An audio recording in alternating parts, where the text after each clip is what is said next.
को लेकर है, क्योंकि लगातार ड्रोन अभी भी जम्मू कश्मीर में दिख रहा है। और एक अन्य जो चर्चा है वो सबसे ज्यादा अहम, वो है इस वक्त कोविड की तीसरी लहर की। आज जम्मू कश्मीर में जो इस चीज पर हम बात करने वाले हैं, चर्चा करने वाले हैं, हम बात करेंगे डॉक्टर शशि सूदन जी से कि किस तरीके से जम्मू कश्मीर में कोरोना की तीसरी लहर से निपटने के लिए तैयारियां की गई हैं। क्योंकि दूसरी लहर से वक्त हमने देखा कि किस तरीके से लोगों को कई तरह की परेशानियों का सामना करना पड़ा, कई लोगों को अपनी जान गंवानी पड़ी। मगर अगर अब भी हम उस चीज से नहीं संभले, अभी हम इस चीज को नहीं समझे, तो हमारे लिए चिंताएं काफी ज्यादा बढ़ सकती हैं। यही कारण है कि आज हमने एक अहम मसले पे जो है बात करने के लिए अपने साथ आमंत्रित किया है डॉक्टर शशि सूदन शर्मा जी को, जो कि प्रिंसिपल हैं गवर्नमेंट मेडिकल कॉलेज जम्मू की। मैम, आपका स्वागत है। हमें सुन पा रही हैं आप? हाँ जी, धन्यवाद। हेलो मैम, जी मैम, सबसे पहले आपसे जानना चाहूंगा कि जो मौजूदा हालात बने हुए हैं जम्मू कश्मीर के, वो कैसे हैं? क्योंकि हम देख रहे हैं कि देश के कई हिस्सों में अब कोरोना पॉजिटिव मामले जो है, चाहे वो तमिलनाडु की बात करें, महाराष्ट्र की बात करें, वो बढ़ना शुरू हो गए हैं। जम्मू कश्मीर में मौजूदा हालात क्या हैं और क्या लग रहा है, किस ओर बढ़ रहे हैं? आप ठीक कह रहे हैं। ये सेकंड वेव जो थी वो टोटली डिक्लाइन कर रही थी, एब कर रही थी। और ऐसा नहीं था कि एक भी अभी इतना कम हो गया था कि बिल्कुल ही पॉजिटिविटी नहीं थी। पॉजिटिविटी काफी कम हुई थी और डेथ्स भी ऑलमोस्ट नेग्लिजिबल, या फिर कोई एक आध डेथ भी होती जा रही थी। और इस वायरस को जैसे हम जितना जानते हैं अभी तक, SARS-CoV-2 नाम का ये कोविड-19 करने वाला जो वायरस है, क्योंकि ये एक नोटोरियस है, म्यूटेशन प्रोन वायरस है बहुत, तो वो इसका इनहेरेंट कैरेक्टरिस्टिक देखते हुए हमें इसको लाइटली बिल्कुल नहीं लेना चाहिए। और एक प्रेडिक्टेड है थर्ड वेव, और पुरानी ये पैंडेमिक्स का जैसे वेव्स में आई है पहले भी ये, खासकर जब ये एक रेस्पिरेटरी वायरस है और सांस लेने से, खांसने से, बोलने से, छींकने से फैलने वाला वायरस है, तो और भी एहतियात लेने की जरूरत है। और अपने जम्मू रीजन की मैं अगर ऑब्जर्वेशन बताऊं तो ऐसा लग रहा है कि लोग थोड़े लापरवाही मोड में जाते नजर आ रहे हैं, जिसमें काफी गैदरिंग्स या हिल स्टेशंस पे इकट्ठा होना, तो ये बिल्कुल परमिसिबल नहीं है। ये बिल्कुल मुझे लगता है कि ये गैर जिम्मेवारी वाली हरकतें हैं। ये हर इंसान को अपनी व्यक्तिगत जिम्मेवारी को समझना होगा और कोविड अप्रोप्रिएट बिहेवियर, जिसमें मास्क पहने रहना है और 1 मीटर की दूरी बनाए रखनी है मिनिमम, और अगर दूरी नहीं बना सकते तो मास्क बिल्कुल पहने रखना है, और हैंड सैनिटाइजेशन, और खासकर रेस्पिरेटरी एटिकेट्स, ये चीजें हम भूलना अफोर्ड नहीं करते। पैंडेमिक के कंट्रोल की काफी ज्यादा जिम्मेदारी जो है जनता पर है। हमारी जिम्मेवारी हेल्थ केयर प्रोफेशनल्स की या एडमिनिस्ट्रेशन की, पैंडेमिक कंट्रोल के लिए जितनी मदद या जो बीमार लोग हैं उनको मैनेज करने के लिए हमने कोई कमियां छोड़ी नहीं है। लेकिन एक महामारी का ये कैरेक्टरिस्टिक होता है कि ऐसा मैग्नीट्यूड या ऐसे पोटेंशियल तक ये ना चली जाए कि हमारी की हुई सारी कोशिशें कम पड़ने लगे। तो वो एक एप्रीहेंशन है, नहीं तो तैयारियां चल रही हैं तीसरी वेव को लेके। और जब से कोविड आया है और इसकी शुरुआत हुई है, तैयारियां तो इनफैक्ट वही मार्च के महीने से बहुत पहले जब चाइना में ही था तभी शुरू हो गई थी, तभी ये पहली 2 वेव का मुकाबला कर पाए हैं। तीसरी वेव कैसी होने वाली है इसके बारे में कुछ कह नहीं सकते, लेकिन ये जनता पे काफी डिपेंड करता है कि वो तीसरी वेव को आने ही ना दें, ऐसा भी हो सकता है। मैम, आप जब बाहर जाती हैं, क्योंकि आप भी सोशल लाइफ तो यकीनन आपकी भी है, तो आप जब बाहर जाती हैं क्या देखती हैं? आखिर हो क्या रहा है और क्या लग रहा है कि लोग खुद आमंत्रित कर रहे हैं तीसरी वेव को? लोग बिल्कुल, ये तो रिलीजियसली समझने और अमल में लाने की बात है। ये ऐसा नहीं है कि बीच में लापरवाह हो गए और बीच में थोड़ा परवाह करने लगे, ऐसा नहीं है। इसमें एक डिसिप्लिन तरीके से पता है कि कौन सी चीजों में लापरवाही की गुंजाइश नहीं है, तो बिल्कुल नहीं है। पैंडेमिक कंट्रोल का पूरा दायित्व हर नागरिक पे है, और वो अगर चाहे तो पैंडेमिक की थर्ड वेव हमारे एरिया में होगी ही नहीं, अगर हर इंसान अपनी जिम्मेवारी समझे। वो क्या रहा है, जब मार्केट आप देखती हैं तो क्या लग रहा है, क्या हो रहा है? मार्केट्स में सोशल डिस्टेंसिंग ओबे नहीं हो रही है, लोगों ने मास्क नहीं पहने हैं, अगर पहने हैं तो मास्क ठीक से नहीं पहने हैं, मास्क थोड़ी में पे रखा हुआ है या सिर्फ मुंह को ढक रहा है और नाक बाहर है। तो अगर मास्क पहना भी है और तरीके से नहीं पहना तो कोई फायदा नहीं। नाक के जरिए, मुंह के जरिए ही तो ज्यादातर वायरस बाहर आता है, खासकर नाक के जरिए। तो अच्छे से कवर करने वाला नाक और मुंह को ढक के रखने वाला मास्क, और बिल्कुल टाइट फिटिंग होना चाहिए। और मास्क को भी हमें थोड़ी थोड़ी देर बाद बदलते रहने की जरूरत है। जब ह्यूमिड हो जाता है हमारी सांसें तो इफेक्टिव नहीं रहता। और धूप में सुखाया हुआ मास्क अच्छे से और 6-6 घंटे बाद बदलने की भी जरूरत है। हो सके तो डबल मास्क पहनना चाहिए। मैम एक चीज और देखने को मिल रही है, लोग जो पिछली बार हमने देखा थोड़े डरे सहमे थे, अस्पतालों में जाने को कतरा रहे थे, इसी वजह से कई लोगों को अपनी जान भी गंवानी पड़ी। मगर क्या लगता है इस बार हमने जो तैयारी की है पिछली वेव के लिए, जिसके लिए हम अग्रसर हैं, तैयारी कर रहे हैं, वो किस तरह से की गई है और लोगों को क्या कहेंगे, लोग किन चीजों का ध्यान रखें और अस्पतालों में आने के लिए उनको क्या कहेंगे, कब आए? देखिए, पहली और दूसरी वेव में जो काफी डिफरेंसेस भी थे कि दूसरी वेव काफी घातक थी, डेथ्स बहुत ज्यादा हुई, यूथ की काफी यंग डेथ्स भी हुई, जो कि ये फीचर्स पहली वेव में नहीं थे। और काफी लोग ब्रॉड डेड भी लाए गए, काफी देरी से वो हॉस्पिटल्स में आए, ये भी वजह रही कि काफी जाने हम बचा नहीं पाए। तो लोगों को ये कहना है कि अव्वल तो इन्फेक्शन होने ना दें, और होने नहीं देने के लिए वही कोविड अप्रोप्रिएट बिहेवियर है। हो जाए तो कोई एंजाइटी की बात नहीं है, हम बिल्कुल तैयार हैं। टाइम पे अपने आप को घर में भी मॉनिटर करें, जिसमें ऑक्सीजन मॉनिटर करते रहना है और टेम्परेचर मॉनिटर करना है, और फैलाना नहीं है अपने से इन्फेक्शन, जो भी इन्फेक्ट हो जाए। और उसके बाद अगर कोई लगता है कि ऑक्सीजन की सैचुरेशन 4% से ज्यादा फॉल करनी शुरू हो गई है और टेम्परेचर ज्यादा है, तो एकदम हॉस्पिटल टाइम पे आना है, ताकि समय रहते उनका इलाज शुरू हो जाए और कोई जाने भी नुकसान ना हो। मैम आपके पास वापस लौटूंगा, हमारे साथ एक युवा लीडर हैं जम्मू कश्मीर के, उनसे भी बात करूंगा। काफी सोशल वर्क भी इन्होंने पिछले दिनों जब कोविड के चैलेंज थे सेकंड वेव में, उसमें किया है। उदयबान सिंह है हमारे साथ। उदय जी, आवाज सुन पा रहे हैं? जी बिल्कुल, आवाज आ रही है, धन्यवाद। उदय जी, क्या लगता है जो मौजूदा हालात हैं, लोगों को रिस्पॉन्सिबल होना तो जरूरी है, मगर आप क्योंकि एक नेता भी हैं, आप लोग किस तरीके से लोगों को अवेयर करते हैं, लोगों को जागरूक करते हैं, और क्या लगता है कितनी रिस्पॉन्सिबिलिटी हम लोगों की भी बन जाती है? खुद तो जागरूक होना है मगर बाकियों को।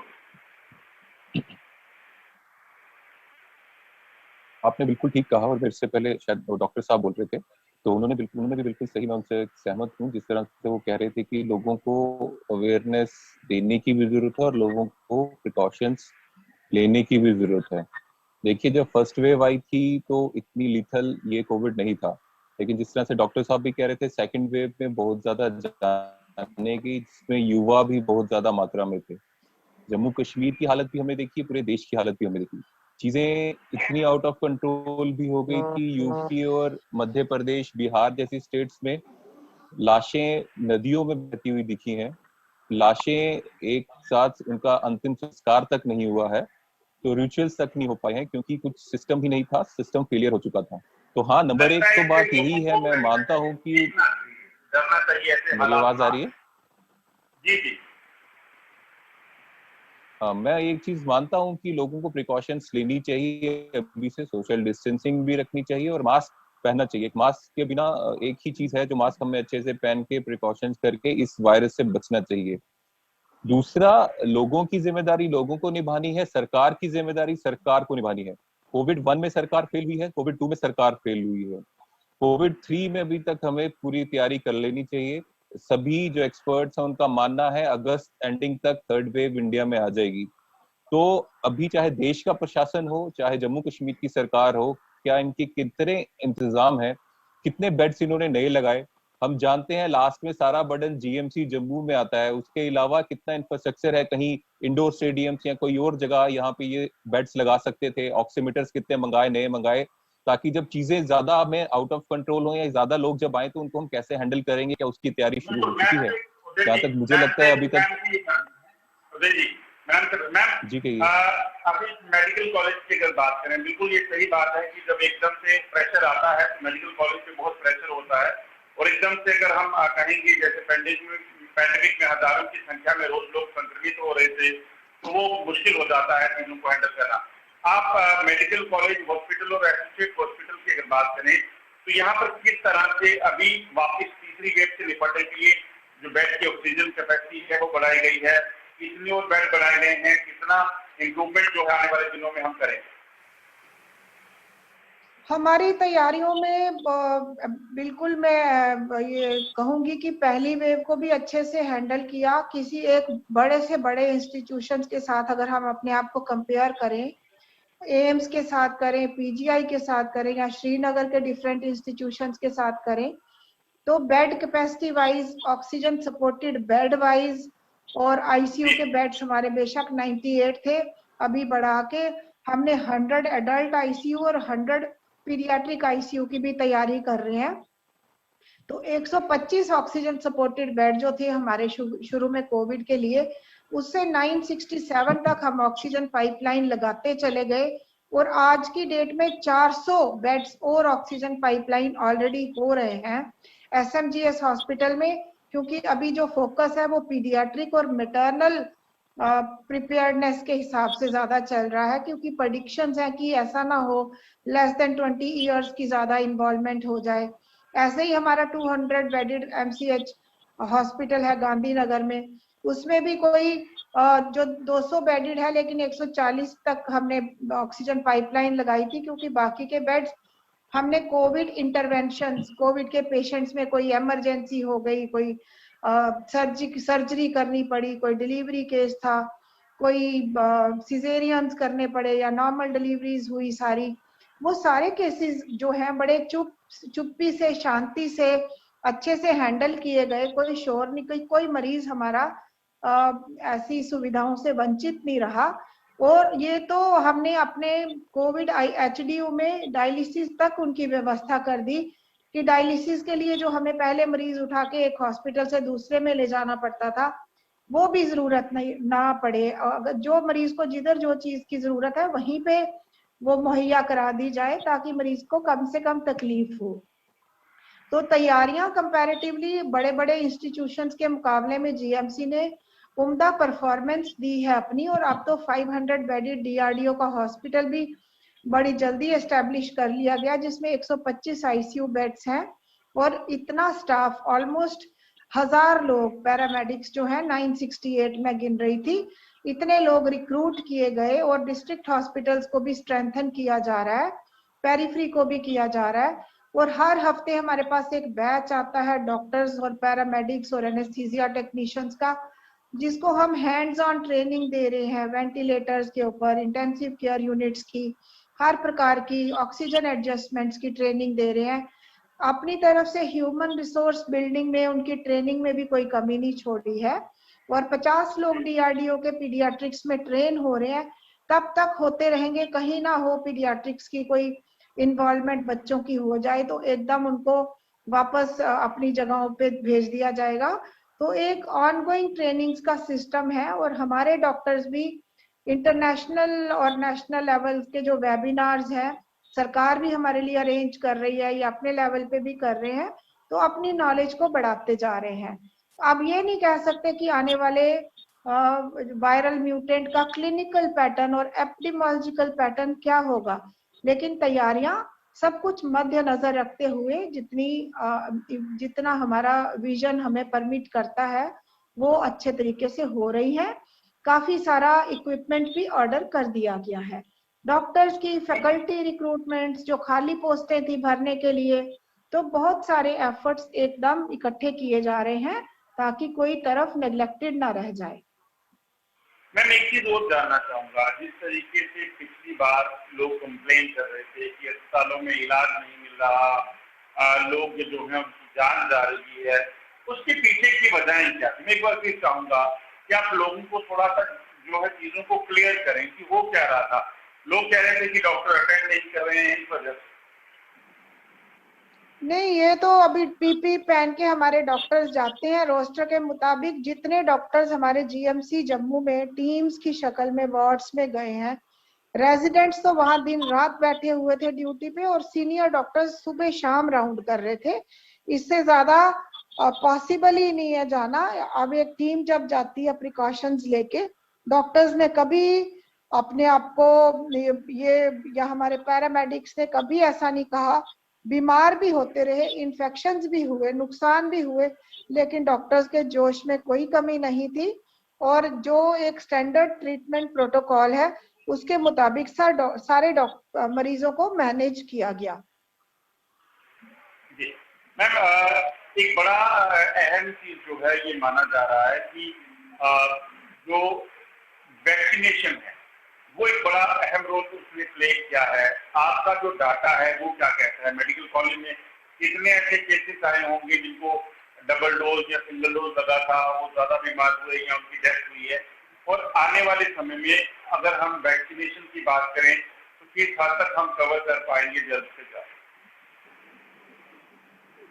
मैं सवाल आपका क्लियर नहीं हुआ, मैं फिर से जानना चाहूंगी।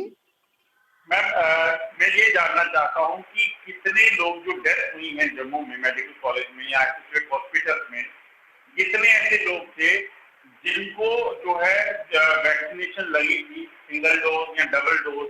और दूसरी चीज, क्या कितनी जल्दी जम्मू की बात करें तो हम वैक्सीनेशन जो है वो एक अहम रोल प्ले करेगी और कितनी जल्दी लोगों को लगवा लेनी चाहिए? कई जगह हमने देखा लोग उसमें एतराज भी जताते थे कि वैक्सीनेशन लगवानी नहीं है। बाय एंड लार्ज वैक्सीनेशन ने बहुत प्रोटेक्शन दी। कम लोग इन्फेक्ट हुए वैक्सीनेटेड जो थे, फुली वैक्सीनेटेड खासकर। अगर हुए भी तो ज्यादा सीवियर डिजीज नहीं हुई, डेथ्स भी बहुत कम हुई।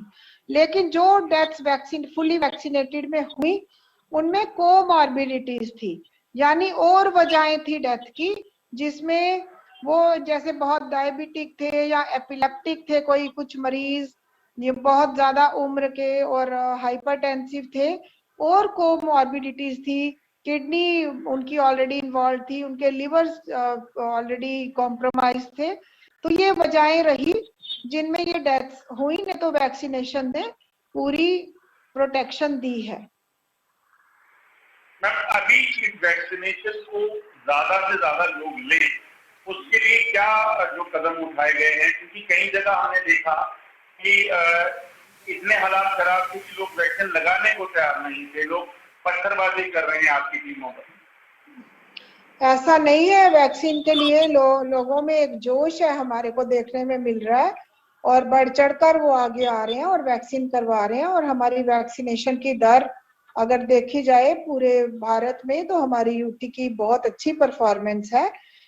एक स्टेज पे केरला के बाद हम नंबर 1 केरला था तो हम 2 थे। और अभी भी हमारी वैक्सीनेशन, लोगों में जोश है और उनमें जागरूकता है कि करानी है और वो करवा रहे हैं। जो लोग नहीं करवा रहे हैं, क्या लगता है उनको क्या करना चाहिए, कितना जरूरी है? उनको आना चाहिए, बिल्कुल साथ देना चाहिए और वैक्सीन बिल्कुल टाइम पे जैसे उनकी बारी आए करवाते जाना चाहिए। मैम, एक बड़ा चैलेंज जो है अब देखने को मिल रहा है कि बाहरी राज्यों में black fungus, green fungus, yellow fungus, इस चीज को लेकर बड़ी चर्चाओं में है। आपके पास कितने इस तरह के मामले अभी तक आए हैं और क्या लगता है वो क्या वजह है उसके पीछे जो सामने आई है अभी तक? ये गलत होगा कहना फंगस का रंग से कि ब्लैक, ग्रीन या येलो फंगस होता है। ये म्यूकरमाइकोसिस या बहुत सारे फंगाई को हम जानते हैं और इनको अपॉर्चुनिस्टिक इन्फेक्शन कहते हैं। कोविड का कोई मरीज जो बहुत देर से पहले से ही बीमार चलता आ रहा था और अदरवाइज वो इम्यूनो कॉम्प्रोमाइज था किसी वजह से, एंटी कैंसर ड्रग्स ले रहा था, स्टीरॉइड खा रहा था, कोई ऑर्गन ट्रांसप्लांट हुआ था, या फिर लंबी अरसे से एंटीबायोटिक्स खा रहा था, तो ऐसे मरीज जो इम्यूनो कॉम्प्रोमाइज्ड हैं उनमें फंगल इन्फेक्शन, जिनको अपॉर्चुनिस्टिक इन्फेक्शन कहते हैं, होने के चांसेस रहते हैं। तो हवा में ही फंगस के स्पोर होते हैं अलग अलग प्रकार के, जैसे ब्रेड मोल्ड हम देखते हैं कि खाना पड़ा रह जाए तो उस पे फंगस आ जाता है।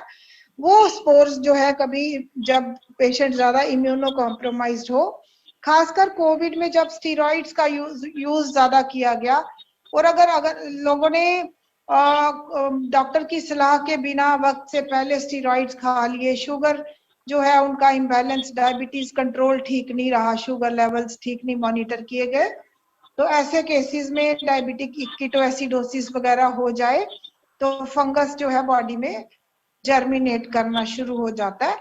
जैसे ही ऐसा कुछ नोट करे कोई, तो इमीडिएटली डॉक्टर की सलाह पे, वैसे तो अंडरलाइंग डिजीज कंट्रोल करना जरूरी होता है, शुगर वगैरह कंट्रोल रखना, साथ में एंटी फंगल और सर्जिकल इंटरवेंशन भी की जाती है।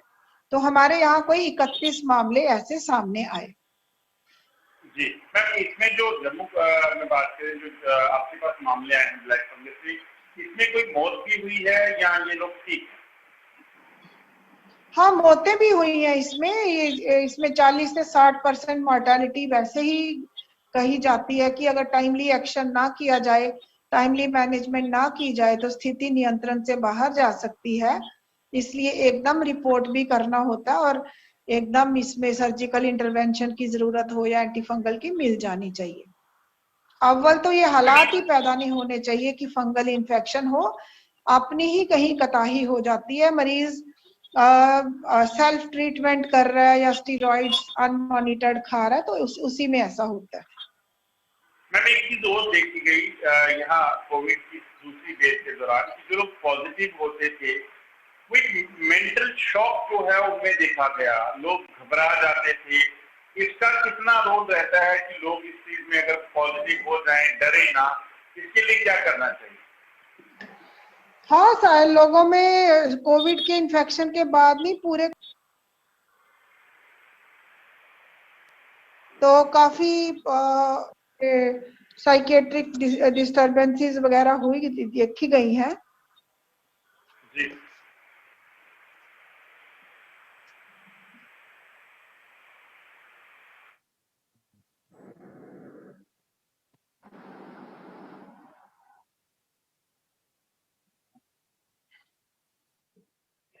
लगातार जो है हालात बने हुए हैं कोरोना के बाद, उसकी वेव जब आई है उसमें हालात हमने देखा किस तरीके से लोगों की जाने जा रही थी। वही एक बड़ा अहम विषय बना हुआ था कि लोग ये जानना चाहते थे कि आखिरकार वो क्यों है, और सबसे बड़ी बात थी कि इस वजह से हेलो, वापस बात कर रहे हैं मैम। हम बात कर रहे थे कि कितना जरूरी हो जाता है समय पर काउंसलिंग करना, क्योंकि हमने देखा डर काफी था लोगों में। क्या आपके पास ये ऐसे मामले आए, लोग डरे हुए थे, और क्या इस दौरान लोगों को आप राय देंगे? इसमें डर का कोई स्थान नहीं है, लेकिन सूझबूझ, सावधानी, समझ का स्थान तो काफी है। डरने से बेहतर है लोग एहतियात बरतें,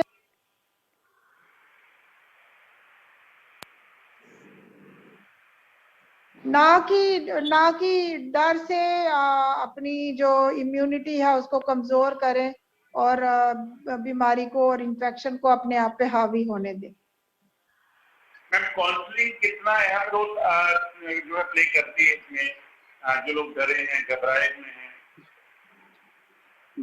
इसमें हम अपने साइकेट्रिक डिपार्टमेंट को भी काफी एक्टिवेट कर रहे हैं, और हम मरीजों के पास हमारे साइकेट्रिस्ट जा रहे हैं, साइकोलॉजिस्ट जा रहे हैं, हमारी नर्सेज तक को हम काउंसलिंग की हिदायत दे रहे हैं कि हर मरीज को रीअश्योर करें, रीअश्योरेंस से उनकी एंजाइटी का कंपोनेंट कम रहेगा तो डिजीज आउटकम बेटर होगा। मैं एक चीज और आपसे जानना चाहूंगा, एक बड़ा अहम चीज जो हमने अब देखी है, जो लोग कोविड पॉजिटिव हुए थे, स्टीरॉइड लिए थे, उनमें कई देश के कई हिस्सों में ऐसी हार्ट अटैक के केसेस जो है वो सामने आए, जिनके लोगों की मौत हुई, पोस्ट कोविड जो प्रॉब्लम जो हो रही है, उसमें क्या क्या मुख्य चीजें हैं जो प्रॉब्लम आ रही है, और क्या लोगों को करना चाहिए, क्या उसमें चीजों का ध्यान रखना चाहिए? लोगों को एक ही प्रार्थना है कि उनको इन्फेक्शन होने नहीं देना चाहिए, पैंडेमिक बढ़ने नहीं देना चाहिए, हो जाए तो घबराना नहीं चाहिए, उसको अच्छे से मैनेज करना चाहिए, समझदारी से फैलाना नहीं चाहिए और अपने से। और ये इसको कोविड लॉन्ग जैसे बोला गया कि पोस्ट कोविड कॉम्प्लिकेशंस काफी हुई है, और भी सिस्टम्स की काफी इन्वॉल्वमेंट, तो वॉच रखना है और जब जब भी कुछ ऐसा लगे तो टाइमली मैनेज करना है। कोविड पोस्ट जो प्रॉब्लम आ रही पोस्ट कोविड जो है, उसमें क्या क्या मेजर चीजें हैं, जो मुख्य चीजें हैं जो अभी तक आपके सामने रिपोर्ट हुई हैं, जिनको आप चीजों को लोगों को हाईलाइट करना चाहोगे, बताना चाहोगे? वो सारी अवॉइडेबल कॉम्प्लिकेशंस हैं, वो सब अवॉइड करने योग्य हैं। कोई भी वायरल इन्फेक्शन में रेस्ट, हाइड्रेशन, अच्छी डाइट, कोविड के बाद भी जब तक बिल्कुल ठीक ना हो जाए तो काफी रेस्ट करके नॉर्मल जब तक आ नहीं। जी। तो ये सारा करते रहना चाहिए और कॉम्प्लिकेशंस भी मैनेज हो।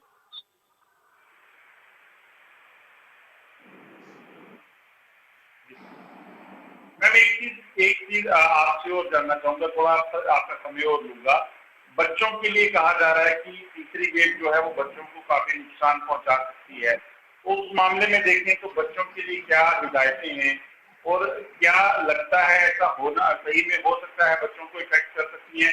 क्योंकि बच्चों को मास्क डालना हर वक्त वो मुमकिन होगा नहीं, तो ऐसे में क्या करना होगा? इसीलिए तो हमारी जनता का दायित्व है कि क्योंकि बच्चों में ना कहीं ये पैंडेमिक एस्टेब्लिश हो जाए तो और भी ज्यादा सूझबूझ से काम करने की जरूरत है।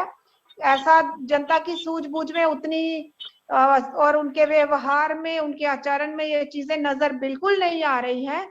और जितना इन्होंने हिल स्टेशंस और पार्टिंग और गैदरिंग ये सब कर दिया है, इसके कॉन्सिक्वेंसेस उनके परिवारों को भी मद्देनजर रखते हुए उनको थोड़ी ज्यादा सीरियसली लेना चाहिए, और सारी चीजों का ध्यान रखते हुए पैंडेमिक कंट्रोल हर एक की जिम्मेवारी है। ये सिर्फ सरकार की या एडमिनिस्ट्रेशन की या डॉक्टर्स की नहीं है, आम जनता की का काफी दायित्व है कि वो पैंडेमिक कंट्रोल करें। मैम बच्चों में क्या सिम्टम होते हैं अगर किसी को कोविड हो जाए, और अगर दूसरी वेव की बात करें, आपके पास कितने % केसेस बच्चों के आए थे और जिनको कोई नुकसान भी उठाना पड़ा, किसी की मौत भी हुई थी क्या? ये कल का होने वाला स्ट्रेन बच्चों में क्या प्रेजेंटेशन क्लिनिकल करेगा कि एक मल्टी इन्फ्लेमेटरी सिस्टमिक सिंड्रोम है इन चिल्ड्रन, वो काफी फाइंडिंग्स देखी गई हैं और वो मैनेज भी कर रहे हैं हमारे पीडियाट्रिशियंस। मैम बच्चों के लिए सलाह क्या? बच्चों को इन्फेक्शन होने से बचाना है, ये उनके जो जो उनके गार्डियंस हैं, उनके पेरेंट्स हैं, उनकी जिम्मेवारी है।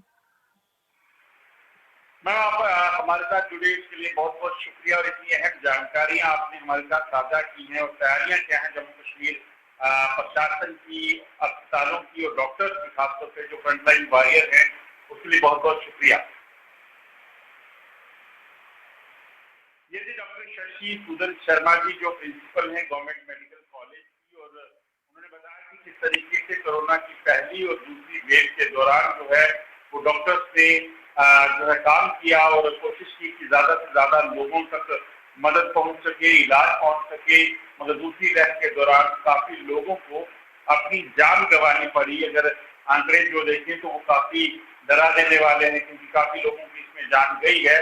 मगर तीसरी वेव से निपटने के लिए, लड़ने के लिए किस तरीके से प्रशासन तैयार है, किस तरीके से डॉक्टर्स जो हैं वो लगातार बने हुए हैं और कोशिश कर रहे हैं कि जल्द से जल्द जो है वो तैयार किया जा सके अस्पतालों को। इसीलिए जो अभी जानकारी मिली है, 1000 से ज्यादा बेड, ऑक्सीजन बेड हैं, वो मेडिकल कॉलेज में जो है वो तैयार कर लिए गए हैं। इसी तरह से जो बाकी हॉस्पिटल हैं, सिर्फ जम्मू नहीं बल्कि देश भर के जो राज्य भर के हिस्सों में, उनको भी तैयार किया गया है। इसके अलावा आपको बता दूं कि पंचायत लेवल पे जो पंचायत घर हैं, वहां पर भी जो है एकोमोडेशन बनाई गई है, ऑक्सीजन कंसंट्रेटर्स और ऑक्सीजन सिलेंडर प्रोवाइड किए गए हैं। ताकि कोई भी ऐसी परिस्थितियां हों तो उससे निपटा जा सके। उसके लिए प्रशासन तैयार कर रहा है, उसके लिए डॉक्टर तैयार हो रहे हैं, मगर क्या हम और आप लोग तैयार हैं? क्या हमें इस चीज को ध्यान नहीं देना होगा कि हम धड़ल्ले से घरों से निकलकर बाजारों में, मार्केट में, जो है क्राउडेड प्लेसेस पे जा रहे हैं। बेशक जम्मू में कोरोना के मामले कम हो, मगर ऐसा नहीं है, ये खत्म हो गए हैं, क्योंकि कोविड जो है जब अपना स्वरूप बदलेगा, इस बार फिर से म्यूटेशन होगी, तो वो किस तरह से निकलेगा, कितना डेडली होगा, कितना खतरनाक होगा, ये कहना बहुत मुश्किल है। और इससे एडवांस में कम से कम जो है वो देख पाना वो नामुमकिन है किसी के भी लिए। और इस चीज के मद्देनजर कहीं ना कहीं लोगों का बड़ा दायित्व बन जाता है। हालांकि प्रशासन की तरफ से रोक लगाई गई है, लिमिट सेट की गई है कि अगर मॉल जाएंगे तो कितने लोग होंगे, शादियों में या कहीं किसी की मातमदारी हो जाती है, वहां जाने के लिए लोगों की नंबर कितना होना चाहिए, अगर आप कहीं रिलीजियस प्लेस पे जा रहे हैं तो कितना होना चाहिए, मगर ऐसा सही मायने में ग्राउंड पे हो नहीं रहा है। ये कहीं ना कहीं ज्यादा गंभीर विषय है, काफी चर्चा इस पे हो रही है, मगर खाली चर्चाओं से कुछ नहीं होगा। जरूरी है कि हम लोग इस चीज को समझें और जल्द से जल्द कोविड को कंट्रोल करने में, कोविड की तीसरी लहर को आगे से रोकने में प्रशासन की, डॉक्टर्स की और अपने आप की मदद करें, ताकि हम इस कोरोना महामारी से बच सकें। आज के लिए शो में बस इतना ही कर आपके सामने फिर हाजिर होंगे। तब तक के लिए नमस्कार।